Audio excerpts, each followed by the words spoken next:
ભારત માતા કી જય। જે રીતે પહેલગામનો બદલો ભારતીય સેનાએ લીધો છે રાત્રે, અને માટે ભારતીય સેનાને સાથે સાથે સૌથી વધુ આપણા વડાપ્રધાન શ્રી નરેન્દ્રભાઈ મોદીને અભિનંદન। સાથે જ આજે જે મોક ડ્રીલનો કાર્યક્રમ સાંજે 7:30 થી 8 દરમિયાન રાખવામાં આવ્યો છે, હું ડભોઈ નગર, ડભોઈ તાલુકા અને ડભોઈ વિધાનસભાના નાગરિકોને વિનંતી કરું છું કે આપણે સૌ આમાં સહકાર આપીએ। 7:30 થી 8 દરમિયાન આપણા ઘરની લાઇટો ચાલુ હોય તો એનો પ્રકાશ બહાર ના જાય એની વ્યવસ્થાઓ ગોઠવીએ।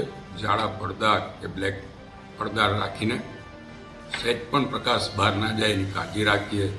આપણે કોઈ વાહન પર હોય તો એની હેડલાઇટ બંધ કરીને સાઈડ પર ઊભા રહી જઈએ। સરકાર તરફથી જે સૂચનાઓ આપવામાં આવે એનું પાલન કરીએ અને સંપૂર્ણ સહકાર આપીએ। આ જરૂરિયાત અત્યારની છે। મોક ડ્રીલ મારફત આપણને યુદ્ધના સમયમાં શું પરિસ્થિતિ ઉદ્ભવે અને શું આપણે કરવું જોઈએ, સરકાર આપણને જે ટ્રેનિંગ આપી રહી છે એ ટ્રેનિંગનો આપણે લાભ લઈ શકીએ અને કોઈ ઇમરજન્સી ઊભી થાય તો કેવી રીતે લોકોને ઇમરજન્સીમાં મદદ કરવી, એ તમામ વસ્તુને ધ્યાનમાં રાખીને આપણે સૌ સરકારની જે કંઈ સૂચનાઓ હોય, તંત્ર તરફથી જે કંઈ સૂચનાઓ આપવામાં આવે એ ડભોઈ નગર અને ડભોઈ તાલુકા અને ડભોઈ વિધાનસભાના તમામ નાગરિકો એ તંત્રને જે કંઈ સૂચનાઓ હોય એનો અમલ કરે એવી આપ મારફત વિનંતી કરું છું।